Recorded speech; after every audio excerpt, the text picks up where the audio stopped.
झारखंड विधानसभा चुनाव में सबसे हॉट सीट माने जाने वाला गढ़वा विधानसभा क्षेत्र से स्थानीय विधायक सह मंत्री मिथिलेश ठाकुर ने जेएमएम प्रत्याशी के रूप में निर्वाचित पदाधिकारी सह एसडीएम के समक्ष एक सेट में अपना नॉमिनेशन किया। मिथिलेश ठाकुर के समर्थन में उमड़ी भीड़ की वजह से मोटरसाइकिल में सवार होकर मिथिलेश ठाकुर को अनुमंडल कार्यालय पहुंचना पड़ा। दरअसल नामांकन के लिए 3 बजे का वक्त निर्धारित था और मिथिलेश ठाकुर के नामांकन में हजारों की संख्या में समर्थक गढ़वा पहुंचे थे, जिस वजह से मानो पूरा शहर थम गया था। गाड़ियां रेंग रही थी, भीड़ इतनी बढ़ गई थी कि खुली जीप को छोड़कर मोटरसाइकिल में आना पड़ा।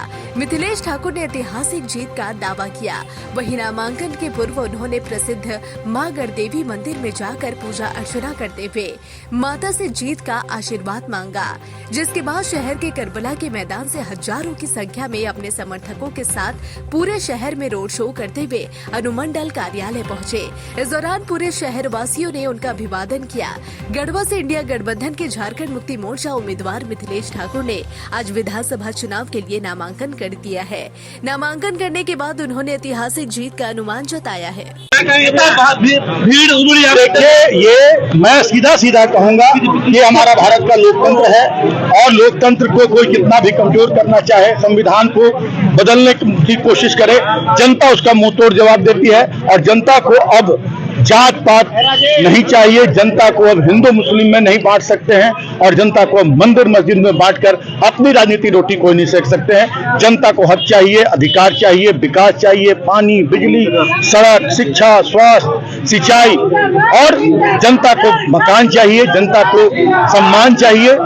तो ये जनता ने आज गढ़वा की जनता ने बताने का काम किया है कि 2019 में जो झारखंडी जन सरोकार की सरकार बनी और हमारे माननीय मुख्यमंत्री हेमंत सोरेन जी ने जो अंतिम पंक्ति के लोगों को लक्ष्य करके योजनाएं देना शुरू, चाहे मैया सम्मान हो, 50 साल के हमारे आदिवासी और हमारे अनुसूचित जाति के लोगों को पेंशन देने की बात हो, सभी महिलाओं को 50 साल में पेंशन देने की बात हो, सावित्रीबाई फुले की योजना देने की बात हो या मैया सम्मान के रूप में 2500 रुपए प्रति माह देने की बात हो, ये सारी चीजों पर जनता ने मुहर लगाने का काम किया है। साथ ही साथ जो आज तक जनप्रतिनिधियों ने आजादी के बाद से गढ़वा की जनता को छलने का काम किया, ठगने का काम किया है, सिर्फ उनका वोट लूटने का काम किया, उन्हें बरगलाकर, फुसलाकर, बांटकर जनता ने इसका जवाब देने का मन बना लिया है कि वैसे लोगों को दोबारा जनता मौका नहीं देगी। और मेरे 3 साल के काम, 2 साल कोरोना में बीता, 6 महीने राजनीतिक झंझावतों में बीते, 2.5 साल के काम पर जनता ने मुहर लगाने का काम किया है। और आज देखिए लाखों की संख्या में लोग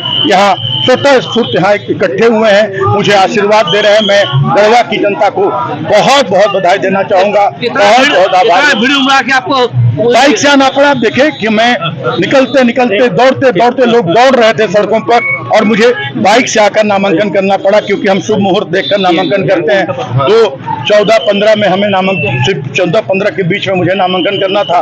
मैं भागते हुए बाइक से आया, बाइक भी निकालना मुश्किल था, इतना ज्यादा लोगों का प्यार उमड़ा था, लोग संख्या में उमड़े थे इतने ज्यादा। तो ये अब जनता अब चाहती है अपना हक, अधिकार, विकास। गढ़वा में न पानी था, न बिजली थी।